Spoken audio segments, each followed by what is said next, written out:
Hi. Islamabad started off season really well by winning the 5 consecutive matches. Then Islamabad now lose 3 consecutive matches in a row now. What are the strategies would be now again? You will be up against Quetta in your home match in Pindi. So how is feeling? Do you think team is feeling any sort of pressure now because you have lost 3 consecutive matches in a row? How the momentum would be?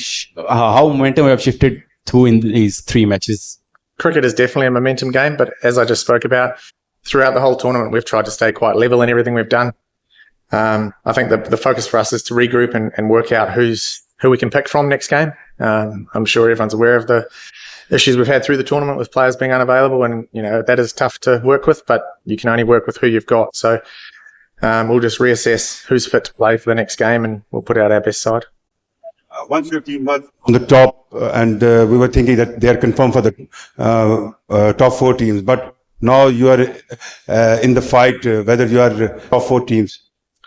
Look, I think the most important thing is you just stay level. Like, we haven't changed anything, whether we've been at top or whatever position we are now. That won't change anything in terms of how we prepare for the next game. So at the end of the day, we've let ourselves down in a couple of areas in the last few games, and we'll have to work hard to rectify that. But 2 games to go. We just need to get better in a couple of facets. Just want to know, you have played 3 matches in Lahore. Does your bowler didn't acclimatize or didn't adapted the conditions in the Lahore? Because we have seen your bowlers, especially Jason Holder and other Naseem Shah, Hunain and the other bowlers, they were doing very well in Pindi conditions. Yeah, that's a tough one.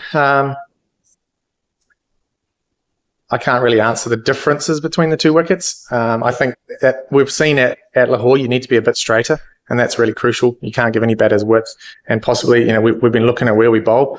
But again, you go to Pindi, you don't know quite what you're going to get. Some of the wickets can be quite different. There was a huge difference between our first and second games there. So it is just about adapting to the conditions you've got. And to be honest, we probably didn't adapt in the first 2 games here. I thought we bowled better tonight. We gave ourselves a real hunt, because the fact is that I think I don't know the exact figures, but I think we were 91 for 6 after 14 or something like that, to give ourselves a score which I thought was defendable. And to be honest, I was actually really proud of the bowlers out there. That was a hell of an effort. We always knew that we had to find a way to get that 5th bowler's last over. And, our issue we had the other night was we probably used it too early and didn't give ourselves a shot of getting to the last over. So at least tonight we got ourselves to the last over. And, if it hadn't been for, as you say, catching, which we put ourselves in the position to win the game. So that is a positive. Back-to-back 3 matches lost. Or what will the plan in next matches? Sorry, what's that? He said you lost 3 matches in a row. What is the plan for the next?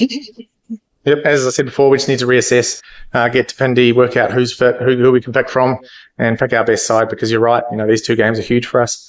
It's a huge difference where you can qualify, whether you win or lose. So, do you think too much changing is the reason for defeats? Too much what? Changing. Well, we have no choice at the moment. Look how many injuries we've got. So at the end of the day, when you've, Shorty's injured, Rassie's not here, there's a few other injuries floating around the team. At the end of the day, until we know who's fit to pick from, we can't pick the same team. Look, I can't answer that one. We've actually seen a lot of catches go down this week at Lahore, which is a strange one. We can't quite work that one out. But certainly, you're right, we did catch well at points, and I think they were quite crucial catches to get us into a point where we still were in the game. It was a great catch from Shazad at backward point, and then Jason took a beautiful catch as well.